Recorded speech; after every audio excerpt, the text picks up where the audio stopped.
जय श्री राम, जय माता दी। सो चैप्टर 3 से एग्जाम्पल नंबर 6 है हमारे पास।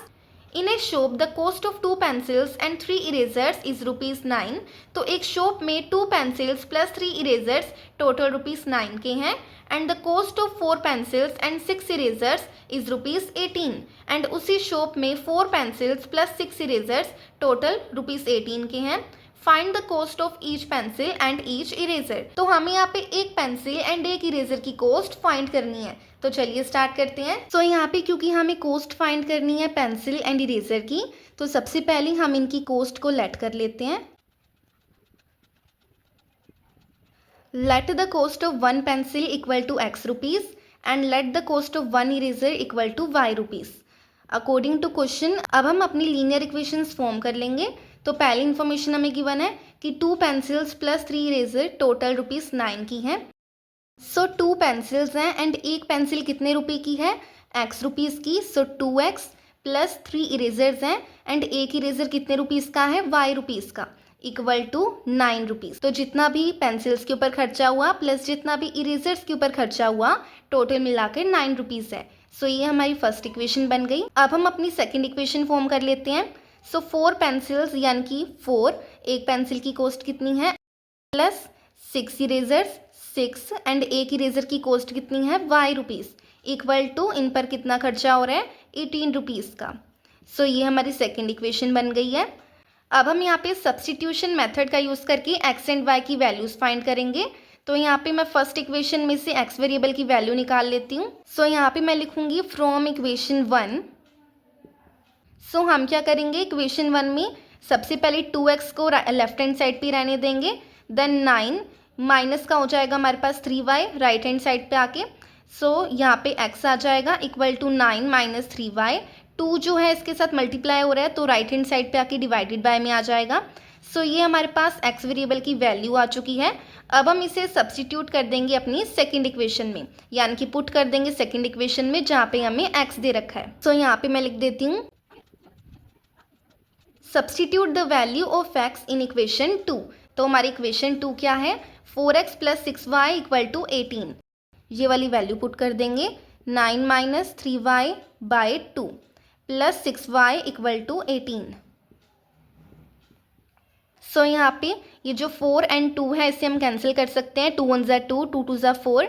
सो हमारे पास क्या आ गया? 2 एंड ब्रैकेट में 9 माइनस 3y। सो 2 को हम मल्टीप्लाई करेंगे 9 के साथ, 18 आ जाएगा। माइनस का माइनस साइन आ जाएगा। 2 को 3 से मल्टीप्लाई करेंगे 6 आएगा एंड साथ में y आ जाएगा प्लस 6y इक्वल टू 18। तो माइनस का 6y प्लस के 6y के साथ कैंसिल हो जाएगा एंड हमारे पास आ जाएगा 18 इक्वल टू 18।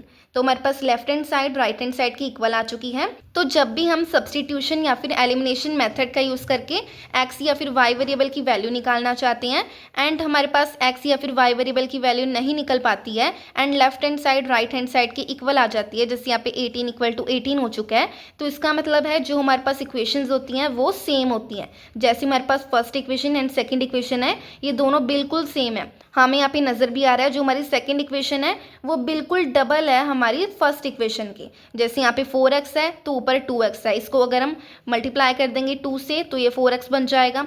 यहाँ पे सेकेंड इक्वेशन में अगर 6y है तो ऊपर 3y है, इसको हम 2 से मल्टीप्लाई करेंगे 6y हो जाएगा। यहाँ पे 18 है तो ऊपर 9 है, इसको हम अगेन 2 से मल्टीप्लाई कर देंगे तो हमारे पास 18 हो जाएगा। यानी फर्स्ट इक्वेशन को अगर हम 2 से मल्टीप्लाई कर देंगे तो हमारे पास सेम सेकेंड इक्वेशन आ जाएगी। तो जब भी हमारे पास सेम आ जाती है left hand side right hand side के, यानी इक्वल हो जाती है दोनों साइड, तो इसका मतलब हमारे पास जो इक्वेशंस गिवन है वो बिल्कुल सेम है। एंड अगर इक्वेशन सेम है तो मान लो आगे चलकर मैं इनके कोऑर्डिनेट्स फाइंड करती हूँ ग्राफ पर प्लॉट करने के लिए, तो वो बिल्कुल सेम होंगे बिकॉज इक्वेशन सेम है। तो अगर कोऑर्डिनेट सेम होंगे तो जब मैं उन्हें ग्राफ पर प्लॉट करूँगी तो वो एक के ऊपर एक उनकी लाइंस बनेंगी, यानी इन इक्वेशन की जो लाइंस बनेंगी ग्राफ पर वो एक के ऊपर एक बनेंगी, यानी कोइंसिडेंट लाइंस बनेंगी।